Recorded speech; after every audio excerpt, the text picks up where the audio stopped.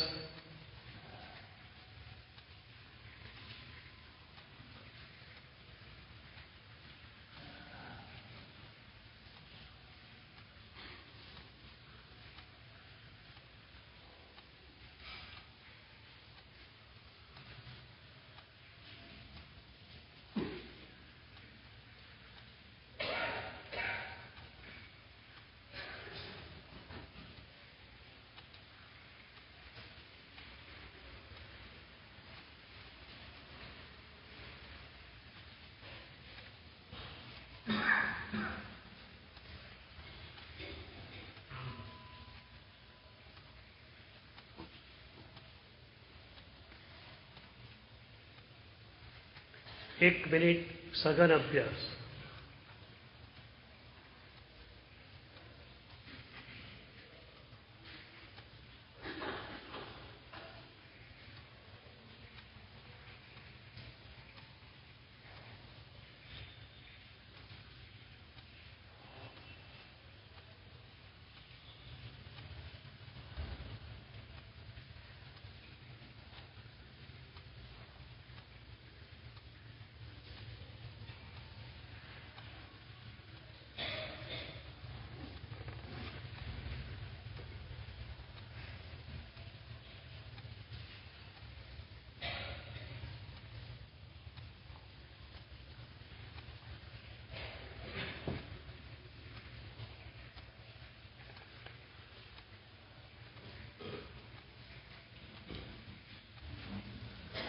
ચોથું ચરણ ધ્યાનાભ્યાસ.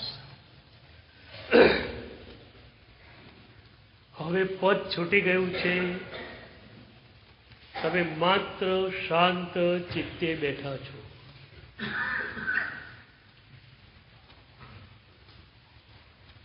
હકીકતમાં આ તમારી પોતાની સાથેની એપોઇન્ટમેન્ટ છે.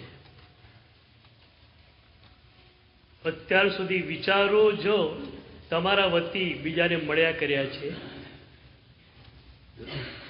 અને વિચારો સ્વને તો મળી જ ન શકે. આ ક્ષણો એવી છે નિર્વિચાર દશાની, જેમાં તમે તમને મળો છો, તમે તમારી શાંતિનો અનુભવ કરો છો.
મન સ્થિર,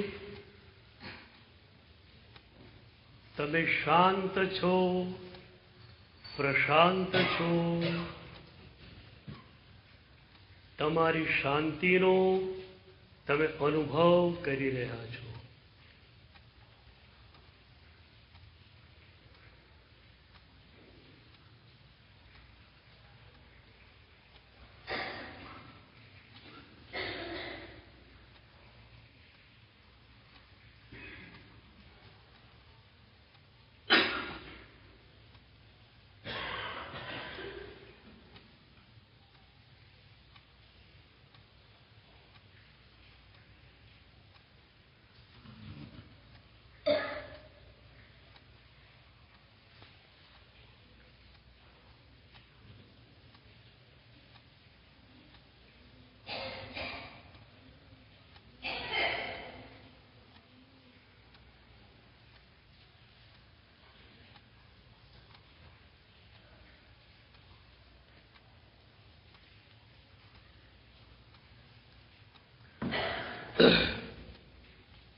સઘન અભ્યાસ,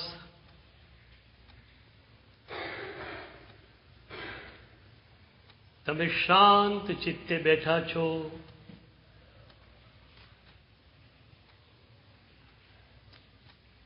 કશું જ કરવાનું પણ નથી, એમ કશું વિચારવાનું પણ નથી. શરૂઆતની મોટામાં મોટી ઉપલબ્ધિ આ છે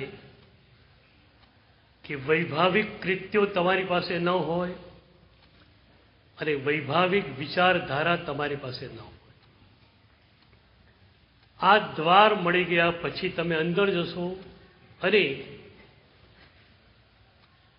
સ્વભાવનું જે સામ્રાજ્ય છે એમાં ધીરે ધીરે તમારો પ્રવેશ થશે. એક પછી એક ગુણ તમને પ્રાપ્ત થયા કરશે. સમભાવ પણ તમને મળશે. વિતરાગ દશાની ઝલક પણ તમને મળશે.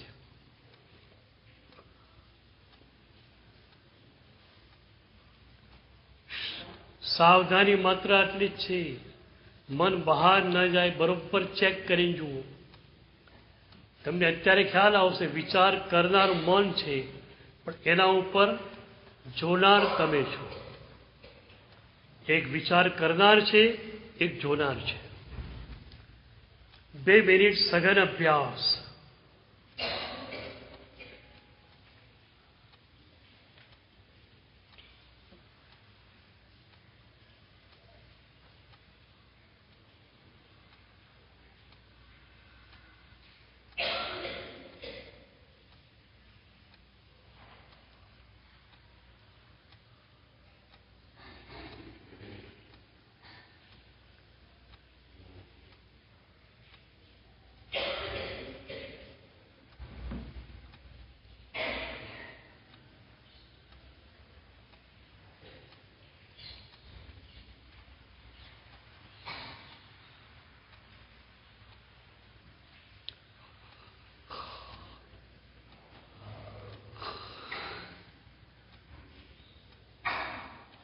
એક મિનિટ સઘન અભ્યાસ.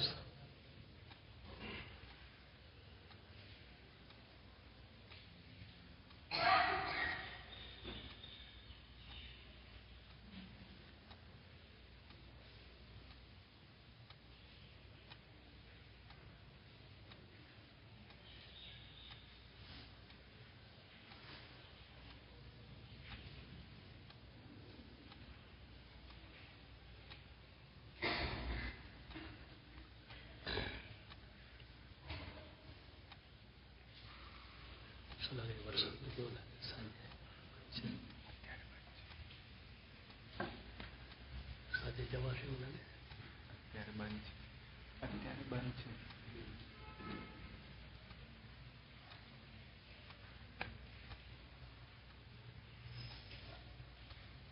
અત્યારે જવું છે.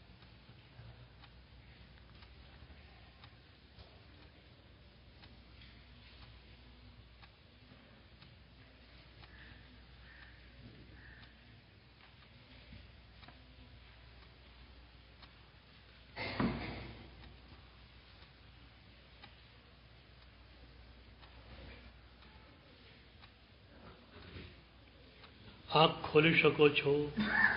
ઇથેરા મે પશ્યન્તુ ઇથેરા મે પશ્યન્તુ ઇથેરા મે પશ્યન્તુ ઇથેરા મે પશ્યન્તુ ઇથેરા મે પશ્યન્તુ. સાંજે 6 વાગે દાદાના દર્શનની આપણી ઈચ્છા છે. દાદાની ઈચ્છા શું આપણને ખબર નથી. દાદા જો દેહનું દર્શન કરાવવા માંગતા હશે તો વાતાવરણ અનુકૂળ હશે, આપણે જઈ પણ શકશું. એટલે સંકેત સમજીશું દાદાનો કે ભાઈ હું જ્યાં હાજર છું ત્યાં જ મારું દર્શન કરી લો. 6 વાગે પરિસ્થિતિ પ્રમાણે આપણે નીકળશું. સર્વમંગલ મંગલ. इच्छामि कमात्मनो वंदिम जावनि जय निश्चयाय मथेन उन्दामि. इच्छामि कमात्मनो वंदिम जावनि जय निश्चयाय मथेन उन्दामि. इचकार सुह देसी सुख तपस्सरि निराबाद सुख से मात्र निर्वचोजी स्वामी साता छेजी. इच्छामि कमात्मनो जावनि निश्चय मथेन उन्दामि. इच्छाकांत निस्व भगवान प्रतिबंधर देश्यम कामेव क्षम कामी देश्यम जंकिंच अपते बरबंद मते पाणी विनियाव चे. हरावे सलाव चासन समासन जमते जंकिंच मज्जने परिण सुमावेन दुपे जावनि दसम इच्छाम निकुडम. इच्छामि कमात्मनो વરસાદ નથી તો આપણે 6 વાગે જઈએ જ છીએ. સર્વમંગલ વાંગ્રમ સર્વ કલ્યાણ કારણમ પ્રધાનમ સર્વધર્મ પ્રધાનમ સર્વધર્મ પ્રધાનમ સર્વધર્મ